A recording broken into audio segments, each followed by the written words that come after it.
뉴욕의 아름다움을 즐기는 것도 좋지만 그것을 넘어서 나 자신의 방식으로 세상을 탐험하는 것은 더욱 특별한 경험이다. 나의 지인들이 그것을 신기하게 생각한다면 그것은 나 자신이 일상에서 벗어나 독특한 경험을 즐기고 있다는 것을 의미하는 것일 수 있다. 나는 계속해서 나만의 방식으로 세상을 탐험하고 즐긴다. 뉴욕의 거리를 걷다 보면 각기 다른 사람들, 문화, 예술이 어우러진 도시의 아름다움을 느낄 수 있다. 그것은 나만의 여행이며 나만의 경험이다. 뉴욕의 거리를 걷다 보면 각기 다른 사람들, 문화, 예술이 어우러진 도시의 아름다움을 느낄 수 있다. 그것은 나만의 여행이며 나만의 경험이다. 나는 그 도시의 아름다움을 즐기는 것도 좋지만 그것을 넘어서 나 자신의 방식으로 세상을 탐험하는 것은 더욱 특별한 경험이다. 나의 지인들이 그것을 신기하게 생각한다면 그것은 나 자신이 일상에서 벗어나 독특한 경험을 즐기고 있다는 것을 의미하는 것일 수 있다. 나는 계속해서 나만의 방식으로 세상을 탐험하고 즐긴다. 2017년 6월 3일 여름 뉴욕을 보니 훨씬 좋으네. 세상에는 잘난 사람도 많고 못난 사람도 많다. 그러나 그것은 모두 세상의 다양성을 이루는 한 부분이다. 나는 그런 세상을 바라보며 나 자신을 찾아가는 여정을 이어가고 있다. 세상은 유상수처럼 변화무쌍하다. 때로는 그 변화에 휩쓸려 힘들게 느껴질 때도 있지만 그것이 바로 인생의 일부이다. 나는 그 변화를 받아들이며 나 자신의 길을 찾아가고 있다. 뉴욕의 거리를 걷다 보면 각기 다른 사람들, 문화, 예술이 어우러진 도시의 아름다움을 느낄 수 있다. 그것은 나만의 여행이며 나만의 경험이다. 나는 그 도시의 아름다움을 즐기는 것도 좋지만 그것을 넘어서 나 자신의 방식으로 세상을 탐험하는 것은 더욱 특별한 경험이다. 나의 지인들이 그것을 신기하게 생각한다면 그것은 나 자신이 일상에서 벗어나 독특한 경험을 즐기고 있다는 것을 의미하는 것일 수 있다. 나는 계속해서 나만의 방식으로 세상을 탐험하고 즐긴다. 2017년 6월 4일 오늘도 놀라는 일이 있었다. 평소에는 나이든 모습이 싫어서 셀카를 찍지 않는 나지만 이번에는 다르게 생각했다. 나중에 후회하지 않을까? 라는 생각이 들었다. 그래서 겁에 질려 마구 셀카를 찍기 시작했다. 하지만 사진을 찍는 것이 어색했다. 카메라 앞에서 어떻게 표정을 짓고 어떻게 포즈를 취해야 할지 몰랐다. 그래서 나는 그냥 내가 있는 그대로의 모습을 담기로 했다. 웃는 모습, 생각에 잠긴 모습, 심지어는 찡그린 얼굴도. 그 모든 순간들을 사진에 담았다. 그런데 사진을 찍으면서 느낀 것은 나의 모습이 어색하다기보다는 나 자신을 직접 보는 것이 어색하다는 것이었다. 평소에는 거울을 통해서만 볼 수 있었던 나의 모습을 사진을 통해 직접 보니 새롭게 느껴졌다. 그래서 나는 계속해서 사진을 찍었다. 그리고 그 과정에서 나는 나 자신을 새롭게 발견하게 되었다. 나의 미소, 나의 눈빛, 나의 표정. 그 모든 것들이 나를 나타내는 것이었다. 그래서 나는 결국 나 자신을 사랑하게 되었다. 나이든 모습도 어색한 모습도 모두 나 자신의 일부이기 때문이다. 그리고 그것이 바로 나의 매력이라는 것을 깨닫게 되었다. 그래서 이제는 나는 더 이상 셀카를 찍는 것을 두려워하지 않는다. 오히려 나는 그것을 즐긴다. 왜냐하면 그것은 나 자신을 더 잘 알아가는 과정이기 때문이다. 세상에는 다양한 사람들이 있고 그들 각각의 삶은 그들만의 방식으로 펼쳐진다. 뉴욕에 사는 사람들도 우리나라에 사는 사람들도 그들의 삶은 그들만의 방식으로 이루어진다. 그들이 선택하는 음식점, 그들이 주는 팁, 그들이 느끼는 삶의 가치. 그 모든 것들은 그들만의 삶을 이루는 한 부분이다. 그러나 그 모든 것들을 떠나서 우리 모두는 결국 사람이다. 우리는 모두 삶을 살아가며 그 과정에서 행복을 찾고 슬픔을 겪고 사랑을 배운다. 그것이 바로 엄마가 말씀하신 사람 사는데 다 똑같다는 말의 의미일 것이다. 나는 많은 곳을 다녀봤지만 엄마가 말씀하신 그 말의 진실을 이해하는 데는 시간이 걸렸다. 엄마는 그것을 이미 알고 계셨다. 그래서 엄마는 위대하다. 엄마는 삶의 지혜를 가지고 계시다. 그 지혜를 통해 엄마는 우리에게 삶의 가치를 가르쳐 주신다. 그래서 나는 엄마를 존경한다. 엄마의 말씀을 듣고 그것을 이해하려 노력한다. 그리고 그 과정에서 나는 자신의 삶을 더욱 풍요롭게 만들 수 있다. 그것이 바로 나의 여행이다. 그것이 바로 나의 삶이다. 6월 5일 편안함을 찾아서 먹는 것을 좋아하는 사람, 보는 것을 좋아하는 사람, 꾸미는 것을 좋아하는 사람. 그들 모두가 모여서 대박을 이루는 그런 장소가 있다면 그곳은 어떤 모습일까? 그런 곳에서 나는 어떤 경험을 할 수 있을까? 그런 생각을 하며 나는 휘트니 현대미술관을 찾아갔다. 휘트니 현대미술관은 그런 모든 것들을 한 곳에서 경험할 수 있는 곳이었다. 그곳에서 나는 먹는 것을 즐기는 사람들이 모여서 다양한 음식을 만들고 그것을 나누는 모습을 보았다. 그들의 음식은 그들의 삶과 경험, 그리고 그들이 가진 감정을 담고 있었다. 그것을 보며 나는 먹는 것이 단순히 배를 채우는 것이 아니라 삶을 나누고 사람들과 소통하는 방법이 될 수 있다는 것을 깨달았다. 또한 그곳에서 나는 보는 것을 좋아하는 사람들이 모여서 다양한 예술작품을 감상하는 모습을 보았다. 그들의 눈은 그림을 보는 것이 아니라 그림 속의 세계를 보고 그 안에 담긴 이야기를 읽는 것이었다. 그것을 보며 나는 보는 것이 단순히 눈으로 물체를 인식하는 것이 아니라 마음으로 세상을 이해하고 그 안에 담긴 의미를 찾아가는 과정이 될 수 있다는 것을 깨달았다. 그리고 그곳에서 나는 꾸미는 것을 좋아하는 사람들이 모여서 자신만의 스타일을 창조하는 모습을 보았다. 그들의 패션은 그들 자신을 표현하는 도구이자 그들의 삶과 가치를 나타내는 수단이었다. 그것을 보며 나는 꾸미는 것이 단순히 외모를 아름답게 만드는 것이 아니라 자신을 표현하고 자신의 삶을 즐기는 방법이 될 수 있다는 것을 깨달았다. 그런데 그곳에서 나는 또 한 가지를 깨달았다. 그것은 바로 나 자신이 대한민국 아재 패션의 기준이라는 것이었다. 나는 평소에 패션에 크게 관심이 없었고 편안한 옷을 입는 것을 좋아했다. 그래서 나는 항상 편안한 옷을 입고 그것을 아재 패션이라고 부르곤 했다. 그러나 휘트니 현대미술관을 방문하고 나서 나는 그것이 아재 패션이 아니라 나 자신만의 패션이라는 것을 깨달았다. 그것은 나 자신을 표현하는 방법이자 나 자신을 즐기는 방법이었다. 그것은 나 자신이 선택한 것이고 그것이 바로 나 자신을 나타내는 것이었다. 그래서 나는 결국 패션은 불편함이 우선이라는 난제를 풀지 못했다. 왜냐하면 나에게 있어서 패션은 편안함이 우선이기 때문이다. 나는 편안한 옷을 입는 것을 좋아하고 그것이 바로 나 자신을 표현하는 방법이다. 그래서 이제는 나는 더 이상 패션에 대해 고민하지 않는다. 왜냐하면 나는 이미 나 자신의 패션을 찾았기 때문이다. 그것은 바로 편안한 옷을 입는 것이다. 그것은 바로 나 자신을 표현하는 방법이다. 그것은 바로 나 자신을 즐기는 방법이다. 2017년 6월 6일. 그래서 나는 결심했다. 다음번에는 반드시 예쁜 여성이나 애완동물을 데리고 가야겠다는 생각이 들었다. 그럼에도 불구하고 나는 혼자서도 충분히 즐길 수 있다는 것을 알고 있다. 나는 그런 분위기를 만들어내는 데에도 자신이 있었다. 그래서 나는 다음날 다시 한번 먹거리 투어에 도전하기로 했다. 이번에는 더 많은 음식을 시도해보고 더 다양한 경험을 쌓기로 했다. 그리고 그 과정에서 나는 더 많은 것을 배우고 더 많은 것을 느끼기를 바랐다. 그런데 그날 밤 나는 또다시 놀랐다. 나는 늦은 밤까지 소화가 안 되는 것을 느꼈다. 그래서 나는 다시 한번 내 몸과 마음에 대해 깊이 생각하게 되었다. 나는 그런 상황에서도 나 자신을 사랑하고 나 자신을 존중하는 방법을 찾아야 했다. 그래서 나는 결국 나 자신을 위해 더 건강한 음식을 선택하기로 했다. 그리고 그 과정에서 나는 더 많은 것을 배우고 더 많은 것을 느끼기를 바랐다. 그것이 바로 나의 여행이다. 그것이 바로 나의 삶이다. 그래서 이제는 나는 더 이상 먹거리 투어에 두려워하지 않는다. 오히려 나는 그것을 즐긴다. 왜냐하면 그것은 나 자신을 더 잘 알아가는 과정이기 때문이다. 그것은 나 자신을 더 사랑하는 방법이다. 그것은 나 자신을 더 존중하는 방법이다. 그래서 나는 결국 나 자신을 사랑하게 되었다. 그것은 나 자신을 위한 가장 큰 선물이다. 그것은 나 자신을 위한 가장 큰 행복이다. 그것은 나 자신을 위한 가장 큰 축복이다. 6월 7일 뉴욕에서의 특별한 여행. 그래서 나는 뉴욕의 MOMA에 갔다.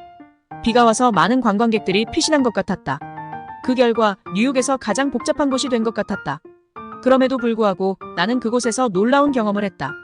MOMA에는 인상파, 입체파, 야수파, 아방가르드, 다다이즘, 초현실주의 등 다양한 작품들이 전시되어 있었다. 고흐, 고갱, 세잔, 마티스, 몬드리안, 앤디 워홀, 잭슨 폴락, 브랑쿠시, 마그리트, 앙리 루소, 프리다 칼로, 달리, 샤갈 등의 작품들이 있었다. 그리고 물론 피카소의 작품들도 있었다. 미술책에서 보는 것과는 달리 실제로 그 작품들을 보니 느껴지는 감흥이 달랐다. 마치 최고의 라이브 음악을 듣는 기분이었다. 그런데 미술관에 가면 미친놈 취급하는 사람들이 많다는 것을 알게 되었다. 특히 현대미술은 더욱 그랬다. 그럼에도 불구하고 나는 아무것도 모르지만 미술관에 가서 새로운 것을 보게 되었다. 예쁘건 추하건 깨끗하건 더럽건 강렬하건 약하건 거칠건 섬세하건 평소에 볼 수 없는, 아니 꿈에서도 보기 힘든 새로운 것을 보게 되었다. 그 경험은 나에게 예술이란 뭔가 자기 자신을 발견하는 여정이라는 걸 깨닫게 해줬어. 나는 그림 하나하나에서 작가의 감정, 생각, 세상을 바라보는 관점을 발견했고 이는 마치 나 자신을 거울 보는 것 같았어. 특히 피카소의 게르니카를 본 순간 예술이 단순히 아름다움을 추구하는 것이 아니라 때로는 슬픔, 분노와 같은 강렬한 메시지를 전달할 수 있다는 것을 깊이 느꼈지. 그리고 그 메시지는 시간이 지나도 변치 않는 울림을 가지고 있더라고.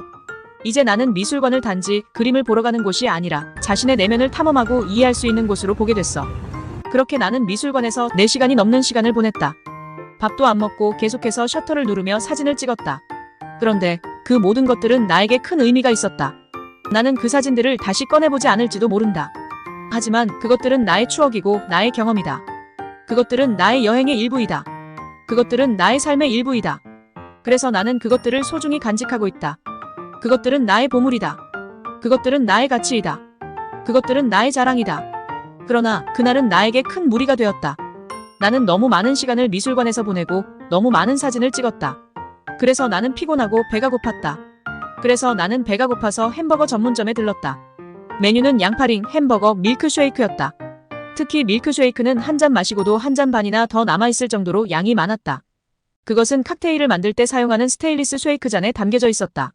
나의 식성은 평소에 맛과 양에 상관없이 모든 것을 다 먹어치우는 편이다. 그래서 나는 항상 음식물 쓰레기를 남기지 않는다는 원칙을 가지고 있다. 그래서 그날도 나는 모든 것을 다 먹어치웠다. 그런데 그것은 나의 배를 채우는 데에는 충분했지만 나의 생각을 채우는 데에는 충분하지 않았다. 그래서 나는 터미널 마켓에서 음식을 마구 찍었다. 외국의 시장 상인들은 대부분 미대 출신인 것 같았다. 그들의 색감이나 디스플레이는 정말 훌륭했다. 그것을 보며 나는 그들의 창의성과 예술성에 감탄하게 되었다. 뉴욕의 거리를 걸으며 나는 미식과 예술이 어떻게 이 도시에서 완벽하게 교차하는지 목격했어. 미식가들의 천국인 이곳에서는 각기 다른 음식들이 마치 캠퍼스 위의 색감처럼 어우러져 마치 예술 작품을 감상하는 것 같은 기분이 들었지. 물론 음식을 통해 뉴욕의 다양성과 창의성을 경험할 수 있었어. 나의 여행은 미술관에서 시작해 시장의 음식점으로 이어졌고 그곳에서도 예술을 발견했어. 식탁 위의 예술, 그리고 거리의 모든 모서리에서 예술을 찾을 수 있는 이 도시, 뉴욕. 이곳에서 보낸 시간은 정말 특별해. 6월 8일 후배와 함께한 삶의 미학여행. 20년 만에 후배를 만났다. 그는 아메리칸 스타일의 인물로 그동안 많은 어려움을 겪었지만 잘 극복해 나가고 있었다. 그의 모습을 보며 앞으로 더욱 발전할 것 같아 보였다. 그는 과묵한 성격이지만 그 안에는 수다스러움이 숨어 있었다. 그래서 우리는 며칠 동안의 이야기를 몇 시간 동안 유창하게 나누었다. 그것은 정말 놀라운 경험이었다.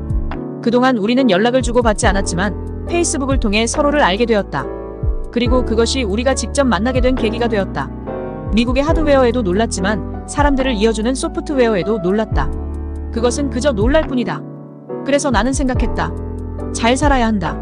그래야 이런 경험을 할 수 있다. 그래서 나는 맛있는 초밥을 공원 벤치에서 먹었다. 커피는 버치라는 곳에서 마셨다. 그리고 호사스러운 케이크는 나는 뉴요커를 따라잡기 위해 노력했다.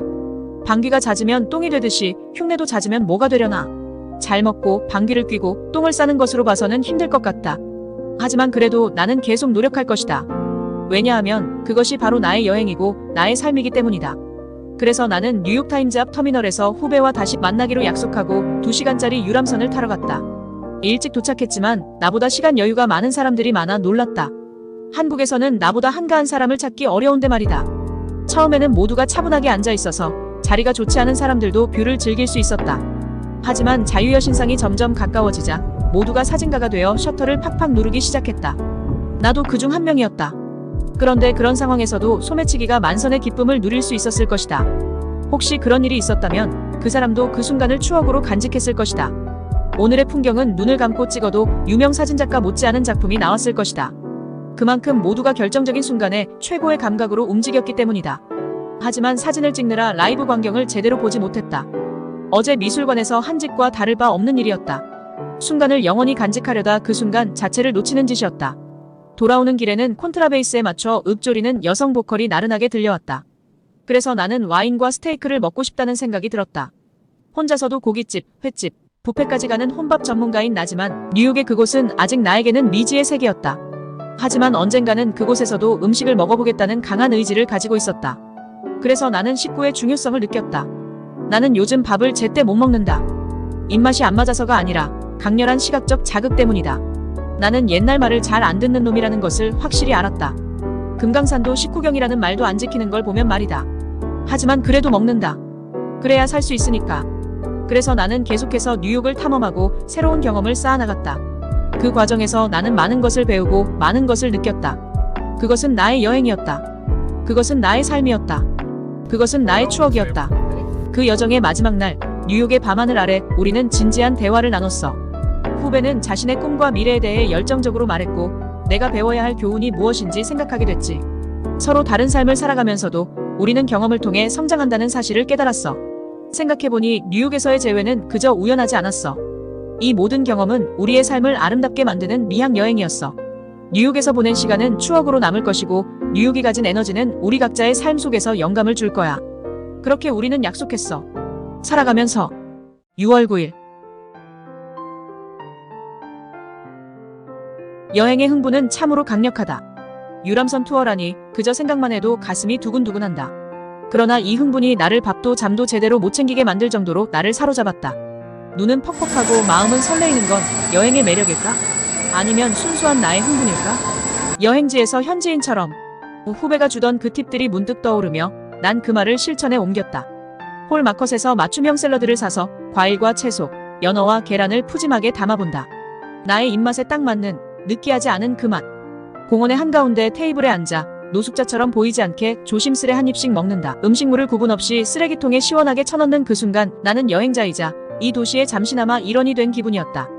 그리고 그 많은 사람들이 겁을 주던 메트로폴리탄 뮤지엄 방문 전 나는 만반의 준비를 갖췄다. 12시 전 입장하여 5시 30분까지 나의 개인적 목표인 사진 천장을 찍겠다는 다짐과 함께. 그러나 미술관의 첫 층을 잽싸게 훑고자 했을 때 나의 발길은 미끄러지듯 멈추어 섰다. 하나하나가 너무나 신기하고 그저 흘려보내기엔 아까운 예술작품들. 고대 유물부터 현대 미술까지 나는 그 모든 것에 빠져들었다. 아프리카 미술에는 예상치 못하게 20분을 더 할애하였고 2층의 중세 유럽 미술과 근대 미술에는 더 많은 시간을 소비했다. 조토부터 시작해 보티첼리, 반다이크, 베르베르, 렘브란트 그리고 피카소에 이르기까지 나열하기 힘든 수많은 예술가들의 작품 앞에서 나는 나의 모든 감각을 열어놓았다. MoMA는 비교도 되지 않을 정도로 메트로폴리탄 뮤지엄은 나에게 강한 인상을 남겼다. 나는 과연 이 모든 것을 올려도 될까? 주커버그가 데이터를 공짜로 해준다 해도 이 모든 경험을 어떻게 단어로 표현할 수 있을까? 그리고 나의 왼손 검지에 끼워진 18K 금반지. Don't be afraid 라는 문구는 나에게 용기를 준다. 여행이란 결국 내가 누구인지 무엇을 원하는지 탐구하는 과정이다. 나의 노력은 결코 헛되지 않다. 여행을 통해 얻은 경험과 인사이트는 분명히 나의 삶을 더욱 풍요롭게 만들 것이다. 이 모든 경험들을 마주하며 나는 더욱 성장해가고 있음을 느낀다. 여행이 주는 가장 큰 선물은 아마도 자기 자신과의 대화일지도 모른다. 나는 계속해서 걸어가고 계속해서 배우며 결국에는 내가 진정으로 원하는 것을 찾아가고 있다. 그리고 그 과정 속에서 나는 두려움 없이 나아갈 것이다. 2017년 6월 10일 뉴욕에서의 일주일. 뉴욕에 도착한 지 일주일이 지났다. 그런데 벌써부터 이 도시가 내 일상의 일부가 된 것 같다. 어제부터 시작된 점심 샐러드 행렬에 오늘은 깜짝 손님 김치가 등장했다. 군대 시절 양배추를 이용해 어설프게 만들었던 김치가 떠오르면서 이 김치의 맛이 얼마나 뛰어난지 깨달았다. 그때의 기억이 스칠 때마다 화가 치밀어 오르는 건 어쩔 수 없다. 정말 왜 그런 대우를 받아야 했는지, 그것도 무려 3년이나. 점심을 음료 없이 먹고 나니 목이 바짝 말랐다. 하지만 여기 뉴욕에서 해피아워라는 구세주를 만났다. 생맥주 한 잔에 단돈 4달러. 처음엔 물가에 적응하지 못해 모든 게 비싸게만 느껴졌는데 이제는 이 가격도 싼 것 같다.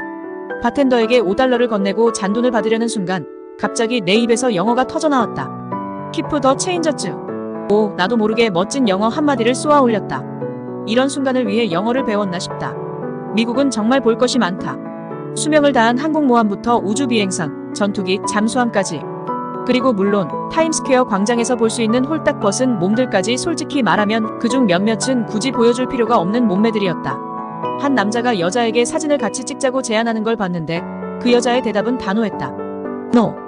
유명한 사진가가 말했듯이 더 좋은 사진이 안 나오는 이유는 더 가까이 가지 않기 때문이라고 하더라. 나도 그랬다. 더 가까이 가지 못했다. 하지만 어떤 이는 접사 모드로 열심히 찍고 있더라고. 그 모습을 보며 나도 용기를 내봐야겠다고 생각했다. 뉴욕에서의 매일은 새로운 발견과 경험으로 가득 차다. 이 거대한 도시의 무대 위에서 나는 계속해서 나의 한계를 넓혀가며 새로운 날을 발견해 나가고 있다. 링컨 센터를 향해 걸어갔다. 그곳은 한국인들이 잘 찾지 않는 곳이었다. 그럼에도 불구하고 그곳의 규모는 엄청났다. 그곳에 위치한 메트로폴리탄 오페라 하우스에서 발레 공연을 보았다. 티켓 가격이 공지되어 있지 않아서 망설였지만 결국 용기를 내어 물었다. 티켓 가격이 얼마인가요? 라는 질문이 조금 어색하게 들릴 수도 있었지만 판매원은 친절하게 대답해 주었다. 그는 교양이 가득한 중년 신사였다. 발레와 오페라는 많은 사람들이 쉽게 접근하지 않는 예술이다. 그 덕분에 저렴하게 티켓을 구매할 수 있었다. 한국에서는 항상 VIP 자리였지만 그것은 물론 무료 초대권 덕분이었다. 그날 보았던 발레는 럭 호어세어였다. 한국어로는 해적이라는 뜻이다.